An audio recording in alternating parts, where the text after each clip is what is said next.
अस्सलाम वालेकुम जी, कैसे हैं आप? खैरियत से हैं? आज हमारी एक्सेल की चूंकि पहली क्लास है, बिल्कुल स्टार्टिंग से हम एक्सेल को शुरू करने लगे हैं। तो आपको ये पता होना चाहिए कि एक्सेल क्या चीज़ है। एक्सेल एक मैथमेटिकल डॉक्यूमेंट है, एक मैथमेटिकल ऑपरेशंस के लिए एक प्रोग्राम है जिसमें आप अपने सारे के सारे मैथमेटिकल ऑपरेशंस को यहाँ पे आप मुकम्मल कर सकते हैं, कंप्लीट कर सकते हैं, आप हल कर सकते हैं, सॉल्व कर सकते हैं। ठीक है, अगरचे यहाँ पे कुछ ग्राफिक्स जो हैं वो भी उनको भी शामिल कर दिया गया है वक्त के लिहाज से, लेकिन जो इसका मेन मकसद था वो क्या था कि मैथमेटिकल ऑपरेशंस को हम वसी पैमाने पर किस तरीके से हल कर सकते हैं। तो उसके लिए एक्सेल को बनाया गया माइक्रोसॉफ्ट एक्सेल, इसको कहा जाता है MS और एक्सेल। ठीक है, माइक्रोसॉफ्ट एक कंपनी है, ठीक है, जिसने ये विंडो भी बनाई है और जिसने ये आपके लिए MS ऑफिस भी बनाया है, जिसमें Excel, Word, PowerPoint, Access और एक दो तीन चीज़ें और हैं, आउटलुक वगैरह है। तो ये सारा कुछ MS ऑफिस दफ्तर में काम करने के लिए आपको इन चीज़ों की ज़रूरत पड़ती है, और उनमें से हम जो आज सीखने के लिए जा रहे हैं वो है MS एक्सेल, माइक्रोसॉफ्ट एक्सेल। ठीक है, तो सबसे पहले तो हम बात करते हैं कि एक्सेल की शीट को, ये जो मैंने आपके सामने इंटरफेस ओपन किया हुआ है ना, यहाँ पे आपको नीचे नज़र आ रहा होगा शीट 1, ये है पूरी वर्कबुक। ठीक है, एक वर्कबुक के अंदर आपके पास कई शीट्स हो सकती हैं। मतलब अगर मैं इसमें मज़ीद शीट्स को इंसर्ट करना चाहता हूं तो ये बिल्कुल इसके साथ ये प्लस का साइन, इस पर क्लिक करूंगा तो देखें ये शीट 1, शीट 2, शीट 3, शीट 4, यहाँ पे शीट 6 ये यहाँ पे इंसर्ट होती जा रही हैं। लेकिन इनको कहा जाता है शीट्स, और ये शीट्स जिस इंटरफेस के अंदर मौजूद हैं इसको कहा जाता है वर्कबुक। क्या कहा जाता है? इनको कहा जाता है वर्कबुक। ठीक है, अब चूंकि हम यहाँ पे 2016 में हैं, मेरे पास ये एक्सेल 2016 इंस्टॉल है, आपके पास 13 हो सकता है, 7 हो सकता है, 10 हो सकता है, 19 हो सकता है। ठीक है, आप उस पर काम करते हैं। तो आपको मैं बता दूं कि एक्सेल 2013 इसके बाद जो हमारे पास एक्सेल का वर्जन आया है, ठीक है, 2013 से ऑनवर्ड, 2013, 16 और 19, इसको जब आप ओपन करते हैं न्यू वर्कबुक को तो आपके पास यहाँ पे एक ही शीट नज़र आती है। उससे पहले यहाँ पे 3 शीट्स हुआ करती थी। और दूसरी बात क्या है कि जब हम इस एक्सेल के वर्कबुक को ओपन किया है तो ये जो इंटरफेस है यहाँ पे आपको ये कुछ डब्बे डब्बे नज़र आ रहे हैं, जहाँ पे ये देखें ना, ये कर्सर मेरा मूव कर रहा है। तो ये जो मूव कर रहा है इसको कहते हैं कर्सर, और ये कर्सर जहाँ पे मूव कर रहा है इनको कहा जाता है सेल्स। ये सेल्स हैं, ये जो 4 मतलब जिसके कोने हैं, चौकट्टा सा बना हुआ है, इनको कहा जाता है सेल्स। ठीक है, ये कर्सर है जो ग्रीन कलर का मूव कर रहा है, और जहाँ पे ये मूव कर रहा है इनको कहा जाता है सेल्स। अब जब इसको आप हॉरिजॉन्टली सेलेक्ट करते हैं, ये देखिएगा, मतलब ये चौड़ाई के रुख में ये जो मैंने सिलेक्शन की है इसको कहा जाता है रो, और ये इसमें कई रोज़ हैं। कितनी रोज़ हैं ये मैं आपको बता देता हूँ। आप यहाँ से कंट्रोल और डाउन एरो की को प्रेस करें तो लास्ट रो के ऊपर आप चले जाते हैं, बिल्कुल लास्ट सेल रो के ऊपर, और ये कितना है? ये है जी 1,48,576, मतलब 10,48,576। ठीक है, आया मैं कैसे था? मैंने कंट्रोल और डाउन एरो की को प्रेस किया था। एक्सेल का अच्छा यूज़र वो है जो कि माउस को भूल जाए और शॉर्ट कीज को याद रखे। अब अगर मैं यहाँ पे कॉलम्स आपको दिखाना चाहूँ कि लास्ट कॉलम क्या है, तो कंट्रोल का बटन और राइट एरो की को मैंने प्रेस किया तो बिल्कुल मैं लास्ट कॉलम के ऊपर चला गया। अब अगर आप ये चाहते हैं कि कॉलम्स कितने हैं, मतलब आपने रोज़ तो गिनवा दी कि 1 मिलियन है, लेकिन कॉलम्स कितने हैं, तो आप यहाँ पे 1 लिखें और कंट्रोल शिफ्ट राइट एरो की को प्रेस करें और कंट्रोल R को प्रेस कर दें, और नीचे आके देखें यहाँ पे ये जो आपके पास इंफॉर्मेशन बार, स्टेटस बार है, ये आपको बता रहा है 16,384 आपके पास कॉलम्स हैं इस वर्जन में। ठीक है, अगर आपके पास से पुराना वर्जन है, हो सकता है उसमें थोड़े से कम हो, या भी हो सकता है उसमें थोड़े से ज़्यादा हो, लेकिन कम ही होंगे, ज़्यादा नहीं हो सकते। तो अभी आपने जो कॉलम और रो, ये तो आपको पता चल गया कि ये कॉलम है और ये क्या है? रो है। ठीक है, कॉलम्स मैंने कितना बताया था? 16,384, और रोज कितनी है इसमें? 1,48,576। इस इंटरफेस के ऊपर अगर हम मजीद गौर करें तो यहाँ पे आपको A नज़र आ रहा है, B नज़र आ रहा है, C नज़र आ रहा है, D नज़र आ रहा है, और यहाँ पे 1 2 3 नज़र आ रहा है। इसका मतलब क्या है कि कॉलम को डिफाइन किया जाता है अल्फ़ाबेटिक से, और रोज़ को डिफाइन किया जाता है नंबर से, 1 2 3 4 5 6 7 से। ठीक हो गया। अब यहाँ पे नीचे अगर हम देखें, जहाँ पे ये रेडी लिखा हुआ है, ये एक बार है, इसको इंफॉर्मेशन बार कहा जाता है। क्या? इसको इंफॉर्मेशन बार कहा जाता है। तो अब इंफॉर्मेशन बार इसको क्यों कहते हैं? इसलिए कहते हैं कि ये बार हमें इंफॉर्मेशन प्रोवाइड कर रही होती है। देखिए ना, अगर यहाँ पे एक्सेल की एक शीट के अंदर यहाँ पे मैं कुछ लिखता हूँ, ये देखिए मैंने यहाँ पे कुछ लिखा, अब मैंने इसको सेलेक्ट किया, तो सिलेक्शन करने के बाद यहाँ नीचे आप देखेंगे ये इंफॉर्मेशन बार में यहाँ पे आपको 54 नज़र आ रहा है। ये क्या बता रहा है कि ये जो आपने सिलेक्शन की है इसका एवरेज 54 है, 3 आपने सिलेक्शन की है काउंट, और इसका टोटल बनता है सम 162। इसलिए इसको इंफॉर्मेशन बार या इसको हम स्टेटस बार भी कहते हैं, ठीक है, क्योंकि ये आपको बता रहा होता है कि आप क्या कर रहे हैं, आपके पास इस वक्त शीट में आपने क्या क्या काम किया हुआ है। ओके जी, अब यहाँ पे आप देखें तो ये आपके पास ये जिसको मैं पकड़ के नीचे कर रहा हूँ, ये इसको कहते हैं वर्टिकल स्क्रॉल बार। इन चीज़ें मैं आपको इसलिए बता रहा हूँ कि जब आप कोर्स करने के लिए आए हैं या आप कोर्स कर रहे हैं तो फिर आपको इन चीज़ों का पता होना चाहिए। वर्टिकल स्क्रॉल बार, ठीक है, वर्टिकल स्क्रॉल बार। और ये यहाँ पे नीचे एक छोटी सी बार है जिसको मैं यहाँ पे ले आता हूँ, ये आपको क्या काम दे रही है? ये आपको कॉलम्स, अगर आप इसको पकड़ के माउस से पकड़ के इधर लेके जाते हैं तो ये कॉलम्स पे लेके जाती है, और ये आपको रोज के ऊपर नीचे करने की, इसको कहा जाता है हॉरिजॉन्टल स्क्रॉल बार, ठीक है। वर्टिकल क्योंकि वो खड़े रुख में है, खड़े पोजीशन में है, और ये पड़े पोजीशन में है, तो इसको कहते हैं हॉरिजॉन्टल स्क्रॉल बार, ये वाली। ओके जी, और यहाँ पे अगर आप ऊपर देखें जहाँ पे file, home, insert, page layout, formula, data, review, view वगैरह है, इनको क्या कहते हैं? इनको कहा जाता है जी टैब्स। हर टैब के अंदर आपको रिबन्स नज़र आते हैं। ये देखें ना, होम का टैब है तो यहाँ पे फॉन्ट का रिबन है यहाँ से लेकर और यहाँ तक, इनको क्या कहा जाता है? रिबन। तो टैब के बाद और टैब के अंदर क्या होते हैं? रिबन्स होते हैं। एक टैब में कई रिबन्स हो सकते हैं, ठीक है। और रिबन्स के अंदर क्या होते हैं? रिबन्स के अंदर बटन्स होते हैं जो कि मुख्तलिफ फंक्शंस को परफॉर्म कर रहे होते हैं। टैब्स, रिबन्स और बटन्स। ये देखें यहाँ पे टैब होम का है, फॉन्ट का रिबन है और इसके अंदर ये काफ़ी सारे बटन्स हैं फॉन्ट से रिलेटेड। ये अलाइनमेंट का रिबन है तो इसमें अलाइनमेंट से रिलेटेड काफ़ी सारे बटन्स हैं। अगर हम इंसर्ट में जाते हैं, इंसर्ट के टैब में जाते हैं तो टेबल्स में आपको यहाँ पे टेबल मिलेगा, रिकमेंडेड पिवट टेबल्स मिलेंगे और पिवट टेबल मिलेगा। ये एक टेबल का एक रिबन है, ठीक है। यहाँ पे अगर आप देखें तो यहाँ पे आपको चार्ट्स का रिबन मिल जाएगा। यहाँ पे आपको मल्टीपल चार्ट्स जो हैं मुख्तलिफ कलर्स के डिज़ाइन के, वो आपको यहाँ पे मिलेंगे। इस तरीके से पेज लेआउट में जाएंगे तो यहाँ पे भी आपको मल्टीपल जो है वो रिबन्स मिल जाएंगे। हर रिबन के अंदर फिर आपको बटन मिलेगा। तो ये चीज़ें आपको असल में याद रखनी है कि फाइल क्या है, होम क्या है, इंसर्ट क्या है, पेज लेआउट क्या है। तो ये क्या है? टैब्स हैं, और इसके अंदर फिर क्या है? रिबन्स हैं और फिर बटन्स हैं, ठीक है।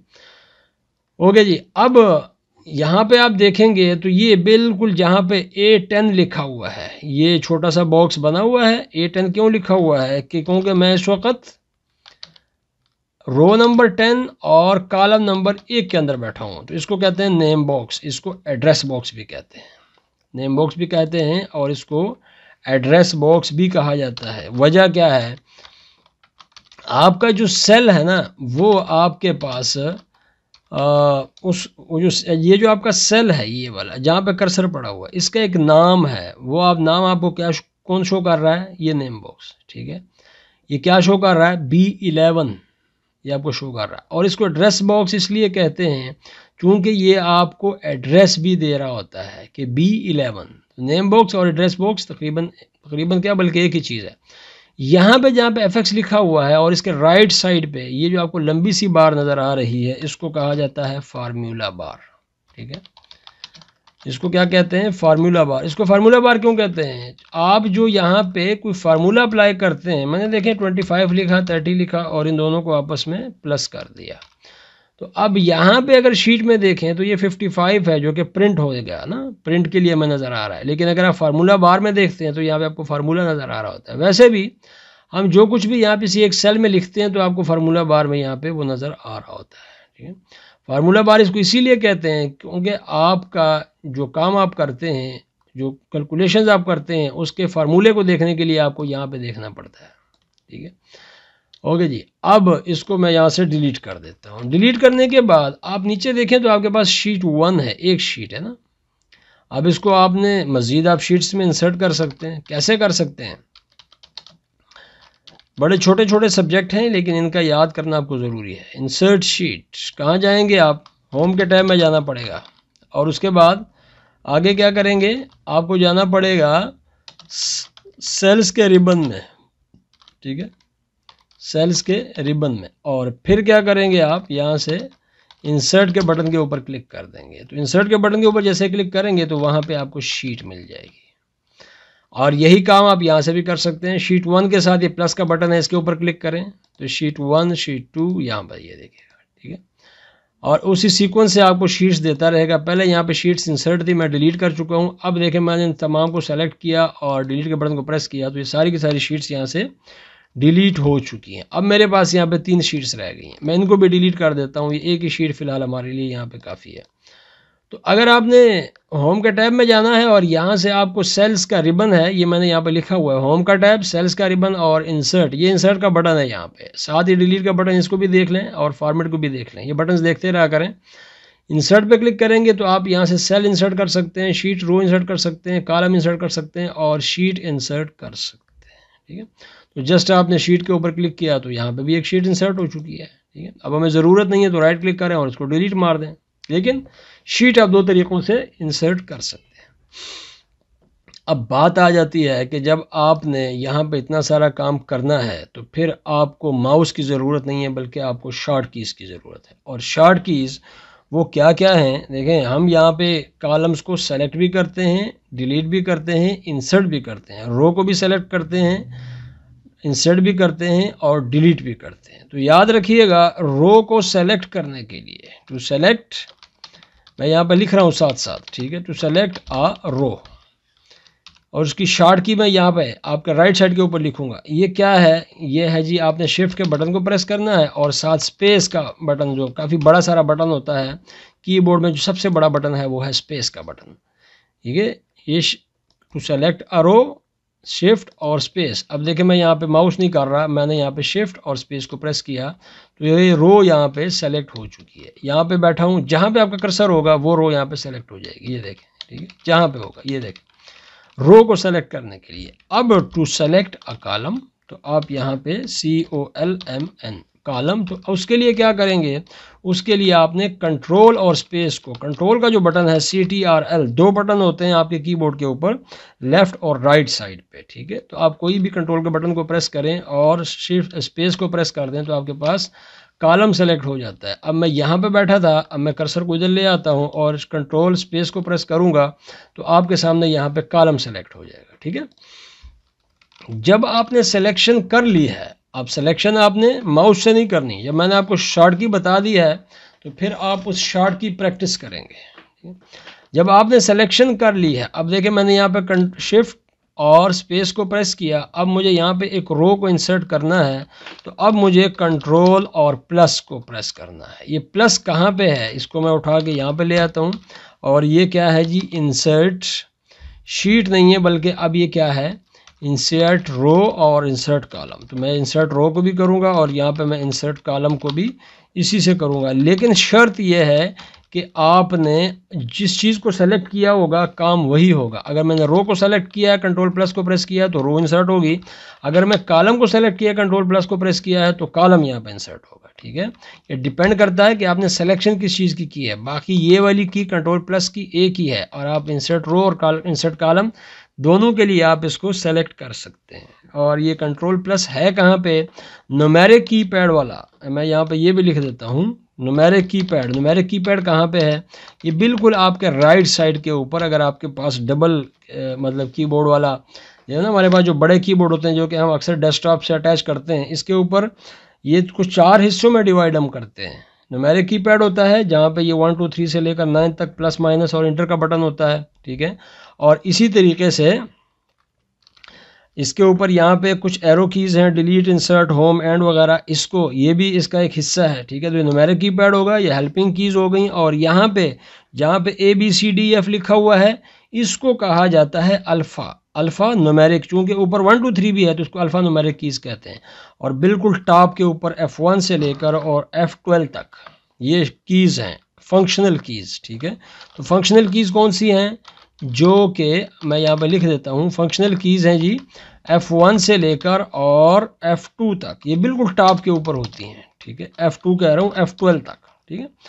तो ये फंक्शनल कीज जो हैं ये डिफरेंट सॉफ्टवेयर्स के अंदर डिफरेंट जो है वो एक्शन को परफॉर्म कर रही होती हैं। ठीक है, अगर आप वर्ड में काम करते हैं तो वहाँ पे आप कंट्रोल शिफ्ट और F3 को प्रेस करते हुए आप क्या करते हैं, शिफ्ट और F3 से आप क्या करते हैं कि आप अपने जो टेक्स्ट है उसको छोटी से बड़ी ABC या बड़ी से छोटी ABC में कन्वर्ट करते हैं। अगर आप F1 के ऊपर क्लिक करते हैं किसी भी सॉफ्टवेयर में तो उस सॉफ्टवेयर से रिलेटेड हेल्प आपको ये प्रोवाइड कर रहा होता है। अब देखें यहाँ पे मैं F1 को प्रेस करूँगा, ठीक है, तो थोड़ी देर के बाद यहाँ पे क्या होगा, एक विंडो ओपन हो जाएगी। ठीक है, F1 और ये एक विंडो यहाँ पे ओपन हो जाएगी। ठीक है, लेकिन अगर आप किसी वर्ड या फिर दूसरे किसी भी सॉफ्टवेयर के अंदर जाते हैं तो वहाँ पे भी आपको F1 जो है ये किस लिए यूज़ होगी, आपके हेल्प के लिए। ठीक है, तो मुख्तलिफ़ किस्म के काम होते हैं। बहरहाल हमारा मकसद क्या है कि इनको जो है वो क्या कहते हैं, फंक्शनल कीज़।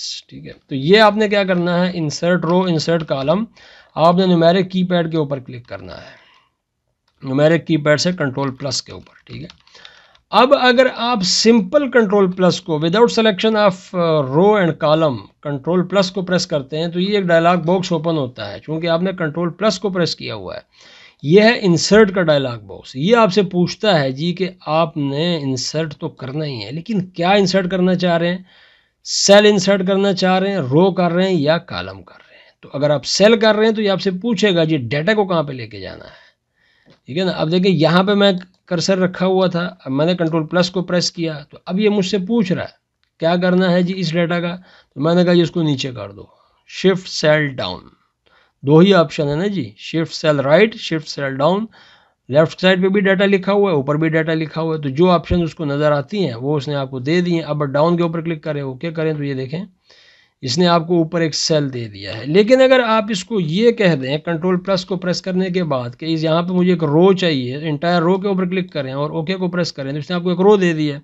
और अगर आप इसको ये कह दें कि मुझे यहाँ पे कॉलम चाहिए, तो इंटायर रो के ऊपर जब क्लिक करते हैं, ओके को प्रेस करते हैं, तो इसने आपको एक कॉलम दे दिया है। ठीक है, और ऐसे ही अगर आप डिलीट करना चाहते हैं तो क्या करेंगे, जैसे हमने वहाँ पे कंट्रोल प्लस को सेलेक्ट किया था, अब हम कंट्रोल माइनस को सेलेक्ट करेंगे उसी कीपैड से, न्यूमेरिक कीपैड से, कंट्रोल और माइनस। ये लेकिन यहाँ पे पहले लिख देता हूँ कि delete row and delete column. ठीक है, तो यहाँ पे मुझे कंट्रोल प्लस लिखा था, मैं इसी को यहाँ से कॉपी करूँगा और नीचे ले आऊँगा और इसको मैं कंट्रोल माइनस कर दूँगा। ये देखिएगा। ठीक है, अब देखें ये कॉलम मैंने सेलेक्ट किया, कंट्रोल माइनस को प्रेस किया तो ये गया।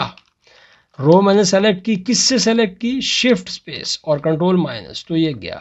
ठीक है, अच्छा एक दो और भी जो है ना वो इसकी शॉर्ट की हैं, लेकिन मैं आपको वो शॉर्ट की बताऊंगा जो शॉर्ट कीज आम नॉर्मली चलती हैं। ठीक है, मैं अगर आपसे कहूँ, मैं अक्सर जो है वो क्या करता हूँ, जब मैं किसी रो को सेलेक्ट कर लेता हूँ तो उसके बाद फिर मैं Alt ED को भी प्रेस करता हूँ।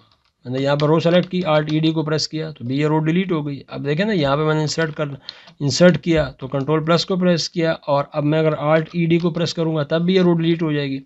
लेकिन आपके लिए एक आसान की क्या है, वो है कंट्रोल माइनस की, डिलीट करने के लिए। ठीक है, अगर आप ये चाहते हैं कि मेरा इस जो रो है इसकी हाइट कितनी है ना, मतलब मैं यहाँ पे जाता हूँ और इसकी हाइट को बढ़ा देता हूँ, इसकी भी हाइट को बढ़ा देता हूँ, तो ये थोड़ा सा मतलब अजीब सा लग रहा है कि ये इसका साइज़ कुछ है, इसका कुछ है, बाकियों का कुछ है। अब आप चाहते हैं कि जी जो साइज़ इसका है वो साइज़ सबका होना चाहिए, तो आपने क्या करना है, रो के साइज़ को देखने के लिए आपने क्या करना है, रो की हाइट को चेक करने के लिए, रो HIGHT हाइट, तो क्या करेंगे आप, देखिए मैं यहाँ पे बैठा हूँ और मैं इसकी हाइट चेक करने जा रहा हूँ, तो Alt ORE को प्रेस करेंगे, Alt के बटन को प्रेस करेंगे और O R और E, O के बटन, R का बटन और E का बटन, तो आपके पास ये एक बॉक्स ओपन हो जाता है छोटा सा। ये आपको बता देता है जी कि आपकी इस रो की हाइट कितनी है, 15 है। अब आप चाहें तो तमाम सेलेक्ट करें, ऊपर जाके माउस को पकड़ें, यहाँ पे जाएं, जब इसकी शक्ल चेंज हो जाए तो साथ ही लेफ़्ट क्लिक कर दें, और या फिर क्या करें कि यहीं से जहाँ पे आपका कर्सर फिर रहा है यहीं पे आप कंट्रोल स्पेस को प्रेस करें तो अभी ये कॉलम सेलेक्ट हो जाता है, फिर Alt ORE को प्रेस करें और यहाँ पे अब आपके पास 15 नहीं आया। उसकी वजह क्या है कि आपने भी मल्टीपल्स रोज़ को सेलेक्ट किया हुआ है और मल्टीपल रोज़ को सेलेक्ट करने के बाद किसी की हाइट कुछ है किसी की कुछ है, तो वो आपको कुछ नहीं बता सकता। लिहाजा आप खुद इसको बता देंगे जी कि सब की जो हाइट है वो कितनी होनी चाहिए, 15 होनी चाहिए, तो यहाँ पर 15 लिख दें और इंटर को प्रेस कर दें। ठीक है, इसी तरीके से अगर कॉलम की विड्थ को चेक करना चाहते हैं, अब मैंने यहाँ पे क्या लिखना था, कॉलम और विड्थ। ठीक है, उसके लिए आप क्या करेंगे, आल्ट के बटन को तो प्रेस करेंगे ही करेंगे। ठीक है, आल्ट और OCW, आल्ट OCW। अब ये वाला कॉलम है, इसको मैं अगर यहाँ पे मैंने कर्सर रखा हुआ है, आल्ट OCW को प्रेस करूँगा तो ये मुझे बताएगा 42.43, ये इसका क्या है, चौड़ाई है इस कॉलम की, इसकी विड्थ है। और मैं अगर यहाँ पे आऊँगा आल्ट OCW तो ये आपको बताएगा कि ये कितनी है, 24 है। ठीक है, तो अगर आप इस कॉलम की भी यही विड्थ करना चाहते हैं तो यहाँ पे आल्ट OCW करें और यहाँ पे भी 24 लिख दें, सिर्फ 24 लिख के एंटर को प्रेस कर दें। तो ये देखें इसका भी साइज़ बढ़ चुका है। ठीक है, तो इस साइज़ को आप दो तरीक़ों से बढ़ा सकते हैं, माउस को पकड़ें और जहाँ पे कॉलम ख़त्म हो रहा है, जहाँ पे एक कॉलम दूसरे कॉलम से अलग हो रहा है, मतलब ये B है ये C है, दरम्यान में ये लाइन है, इसको पकड़ें और इधर कर दें राइट की तरफ, तो कॉलम का साइज़ बड़ा हो गया। या फिर आल्ट OCW को प्रेस करें और कॉलम के साइज़ को यहाँ पे बड़ा कर दें जितना आपको चाहिए। देखिए कितना हो गया, 50 कर दिया मैंने। इसी तरह रोज़ के लिए भी यही है, रोज़ आप माउस को पकड़ें और जहाँ पे ये रोज़ आपस में मिल रही हैं यहाँ पे जाएं लेफ़्ट क्लिक से और रोज़ के साइज़ को बड़ा कर दें। ठीक है, लेकिन अगर आप ये चाहते हैं, और साथ साथ ही आपको रो का साइज़ बता भी रहा होता है, यहाँ पे देख रहे हैं ये हाइट क्या बता रहा है, 17.25। हमने क्या करना था, 15 करना था, तो हम इसको थोड़ा सा और ऊपर ले जाते हैं। अब देखें 15 पे आ गया तो हमने 15 पे इसको छोड़ देना है। ठीक है, लेकिन अगर आप ये चाहते हैं कि एक साथ हो जाए तो फिर मैंने आपको क्या बताया, आल्ट ORE और आल्ट OCW, दो शॉर्ट कीज मैंने आपको बताई हैं। ठीक है जी, अब अगर आपने इस शीट का, ये जो शीट 1 लिखा हुआ है ये वाला, ठीक है, ये ठीक है, इस शीट का आपने नाम को चेंज करना है। तो एक तरीका तो ये है कि आप माउस को पकड़ें, होम के टैब में जाएं और यहाँ पे आप फॉर्मेट में आ जाएं, सेल्स का रिबन फॉर्मेट में आ जाएं और यहाँ पे आप सेलेक्ट करें क्या, रो की हाइट को छोड़ के आप यहाँ पे नीचे आ जाएं ऑर्गेनाइज शीट पे और यहाँ पे आप रीनेम शीट के ऊपर क्लिक करेंगे तो यहाँ पे ये शीट सेलेक्ट हो जाएगी। एक और तरीका क्या है कि आप माउस को पकड़ें और इसके ऊपर डबल क्लिक कर दें और फिर आप इसका नाम चेंज कर लें। मैंने कहा जी एक्सेल 1, ठीक है, ये हो गया। दूसरा तरीका क्या है कि आप एक शॉर्ट की यूज़ करना चाहते हैं। ठीक है, तो शॉर्ट की आपके पास मैं शेयर करने जा रहा हूँ, वो क्या है, आपने आल्ट के बटन को प्रेस करना है। आल्ट के बटन को प्रेस करते हुए आपने HOR, आल्ट HOR क्या करना है, देखें आल्ट के बटन को आल्ट HOR, ये देखें ये फिर यहाँ की सिलेक्शन हो गई है। अब आप इसके नाम को चेंज कर सकते हैं, तो रीनेम ऑफ शीट, शीट के तो शीट को रीनेम कैसे करते हैं, शीट रीनेम, उसके लिए आप क्या करेंगे, आल्ट के बटन को तो प्रेस करेंगे ही करेंगे, लेकिन आल्ट HOR इसको भी साथ साथ आप प्रेस कर देंगे। ये देखें मैं दोबारा यहाँ पे मैंने प्रेस किया तो वो एक्टिव हो गया, आल्ट HOR, यार ये बार बार लिख रहा है भाई, मुझे यहाँ पे HOR लिखना है, ये लें आल्ट HOR, ठीक है, आल्ट HOR जैसे करूँगा तो यहाँ पे ये सेलेक्ट हो जाएगा, मैं फिर इसका नाम चेंज कर लूँगा। तो रीनेम के लिए क्या है, आल्ट HOR। अच्छा, अब जो इतना आपने काम किया है और आप ये चाहते हैं कि इसको हम बॉर्डर्स असाइन कर दें, तो सिलेक्शन तो आपने करनी है। सिलेक्शन का आसान तरीका क्या है कि आप शिफ्ट के बटन को प्रेस करें, राइट आना चाहते हैं तो राइट एरो की को प्रेस करें, डाउन जाना चाहते हैं तो डाउन में चले जाएं और ये आपकी सिलेक्शन हो चुकी है। अब आप ये चाह रहे हैं कि इसको बॉर्डर्स असाइन किया जाए, बॉर्डर्स, ठीक है, तो आप माउस को पकड़ें, होम के टैब में जाएं, फॉन्ट के रिबन में जाएं और यहाँ पे आपको बॉर्डर्स मिल रहे होंगे काफ़ी सारे। इसके क्लिक करेंगे ड्रॉप डाउन लिस्ट पे तो ऑल बॉर्डर्स के ऊपर क्लिक कर दें तो आपको यहाँ पे बॉर्डर असाइन कर देगा। लेकिन अगर आप शॉर्ट की से करना चाहते हैं, ठीक है, शॉर्ट की से, तो मैं यहाँ पे लिख देता हूँ जी असाइन बॉर्डर्स। तो आपने क्या करना है, आल्ट के बटन को प्रेस करना है और HBA को प्रेस कर देना है, आल्ट HBA। अब देखिए मैं यहाँ पे माउस यूज़ नहीं कर रहा, मैंने यहाँ पे कर्सर को रखा, कंट्रोल शिफ्ट डाउन एरो की, राइट एरो की, सिलेक्शन हो चुकी है। ठीक है, काफ़ी सारा आगे तक एरिया सेलेक्ट हो चुका है। लेकिन अगर मैं ये चाहता हूँ कि सिर्फ ये वाला एरिया सेलेक्ट हो तो फिर मैं कंट्रोल को छोड़ दूंगा, सिर्फ शिफ्ट को पकड़ूंगा और अब क्या करूँगा, आल्ट HBA को प्रेस करूँगा। तो देखें यहाँ पे बॉर्डर्स लग चुका है। अब अगर आप ये चाहते हैं कि थिक बॉर्डर असाइन करना चाहते हैं, you want to assign a thick border to your data, तो यहाँ पे क्या करेंगे, अब देखें ये है जी डिस्क्रिप्शन, ठीक है। तो यहाँ पे मैं लिख देता हूँ कि ये डिस्क्रिप्शन है और आगे जो है यहाँ पे ये उसकी शॉर्ट की है, ठीक है। मैं आपको एक मिसाल के तौर पर समझाना चाह रहा हूँ। ये आपकी हेडिंग है, फॉर एग्जांपल फील्ड्स हैं, मैंने इसको सेलेक्ट किया और मैं इसको एक थिक बॉर्डर देना चाहता हूँ, तो Alt+HB+T को प्रेस करें, Alt+HB+T, तो ये देखें इसके बॉर्डर जो है ये आपको नज़र आएगा, ये बाकी बॉर्डर से थिक है, मोटा बॉर्डर है, ठीक है। आप Ctrl+B से आप इसको बोल्ड भी कर सकते हैं। तो उसके लिए मैंने क्या किया, Alt+HB+T, assign thick border, assign thick border. तो यहाँ पे मैं क्या करूँगा, THIC थिक बॉर्डर और Alt+HB+T, Alt+HB+T is the short key to assign thick borders to your data. तो अब मैंने देखें Alt+HB ये किया, Alt+HB+T किया, तो देखें यहाँ पे असाइन हो चुका है। लेकिन माउस से करना चाहते हैं तो माउस पकड़ लें, होम के टैब में जाएं, फॉन्ट के रिबन में आ जाएं, बॉर्डर्स में जाएं और यहाँ पे थिक बॉर्डर, ठीक है, आउटसाइड थिक बॉर्डर, इसके ऊपर क्लिक कर दें। मसला नहीं है, आपको आसान जो है उसी पे काम करें, लेकिन बात मेरी याद रखिएगा कि हमेशा कामयाब वो होता है जिसको शॉर्ट कीज से काम करना आता हो, ठीक हो गया।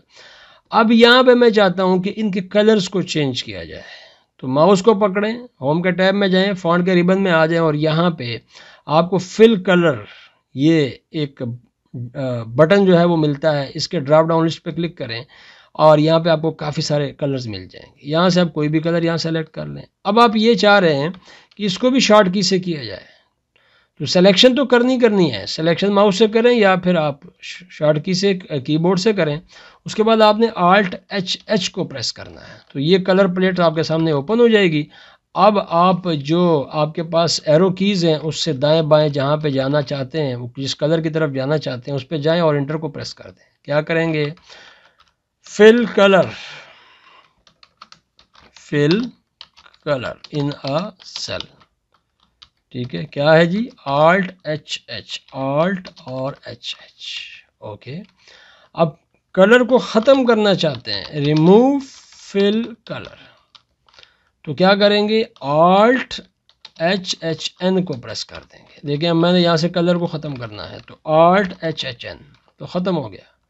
दूसरा तरीका क्या है कि आप माउस को पकड़ें, यहाँ से होम के टैब में जाएं और यहाँ पे आ जाएं और यहाँ पे नो फिल पे क्लिक कर दें, तो अभी ये ख़त्म हो जाएगा। लेकिन शॉर्ट की क्या है, Alt+HN, ठीक है, ये इसकी शॉर्ट की है। अच्छा, फॉन्ट को इंक्रीज डिक्रीज करने के लिए ऐसी कोई शॉर्ट की नहीं है, आपको माउस को ही पकड़ना पड़ता है और आफ्टर द सिलेक्शन आप फॉन्ट के रिबन में जाते हैं और यहाँ पे भी आप इसको इंक्रीज कर सकते हैं, यहाँ से डिक्रीज कर सकते हैं और अगर चाहें तो आप यहाँ से भी कर सकते हैं, आप मैनुअली भी कर सकते हैं और आप वैसे भी सिलेक्शन कर सकते हैं, ठीक है। फॉन्ट के स्टाइल को चेंज करना चाहते हैं तो ये बिल्कुल इसके साथ फॉन्ट का स्टाइल है, ये वाला। ये काफ़ी सारे फॉन्ट स्टाइल्स हैं, यहाँ से आप कोई भी फॉन्ट स्टाइल यहाँ पर रख सकते हैं। मैंने अब ये वाला स्टाइल चेंज कर लिया तो चेंज हो गया, ठीक है।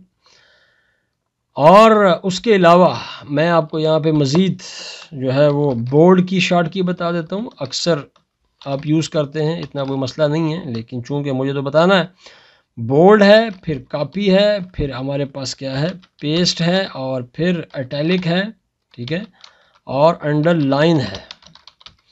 देखें Ctrl+B, CTRL B और CTRL, मैं अब देखें यहाँ पे इसको कॉपी कर लेता हूँ ताकि आसानी रहे और नीचे आ जाऊँगा और यहाँ पे क्या है जी, CTRL+C।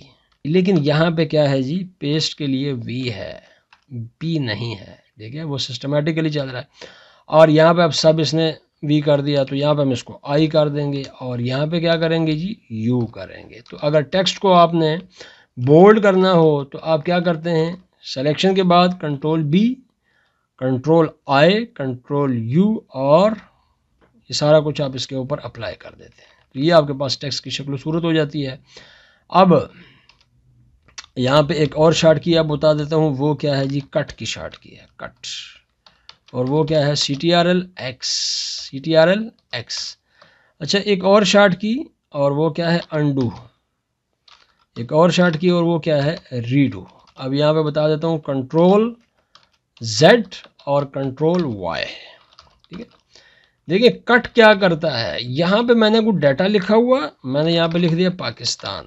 अब मैं इसको उठा के किसी दूसरी जगह ले जाना चाहता हूँ तो Ctrl+X को प्रेस करूँगा और दूसरी जगह पे जाके इंटर को प्रेस कर दूंगा, कंट्रोल एक्स और इंटर। तो ये देखें यहाँ से उठा के आप इसको कहीं पे भी ले जा सकते हैं, ठीक है। लेकिन कॉपी में क्या होता है, कंट्रोल सी करते हैं, दूसरी जगह पे जाके कंट्रोल वी कर लेते हैं या इंटर को प्रेस कर देते हैं। इसका मतलब क्या होता है, इंटर भी प्रेस करते हैं तो सिलेक्शन भी ख़त्म कर देगा और दूसरी जगह पे जाके उसकी कॉपी भी बना लेगा। दोनों के अंदर ये एक डिफरेंस है। अच्छा, अब ये अंडरलाइन वगैरह तो आपको पता लग गया है। कंट्रोल जेड, ये जो वर्ड है पाकिस्तान जो हमने लिखा था, इसको हम डिलीट हमने किया था, तो हम अब समझने की गलती होगी तो कंट्रोल जेड के ऊपर क्लिक करेंगे। ये देखें दोबारा वापस आ गया, लेकिन फिर हमें याद आया कि नहीं नहीं नहीं नहीं, ये तो ठीक है, हमने सही किया था। तो हम फिर क्या करेंगे, कंट्रोल वाई को प्रेस करेंगे, मतलब अनडू और रीडू। अब मैंने लिख लिया, लेकिन चले मैं अब एक्सेल मज़ा यहाँ पे लिख देता हूँ। तो मैंने जब लिखा तो कंट्रोल जेड को प्रेस करता हूँ, ओहो नहीं होना चाहिए था, तो control Y, undo and redo, एक दफ़ा ख़त्म, दूसरी दफ़ा फिर दोबारा उसको करने के लिए, ठीक है।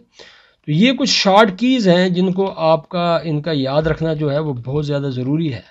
अगर आप इनको याद नहीं रखते और आप इनसे काम नहीं लेते तो फिर एक्सेल में आपके लिए काम करना बहुत मुश्किल हो जाता है, ठीक है।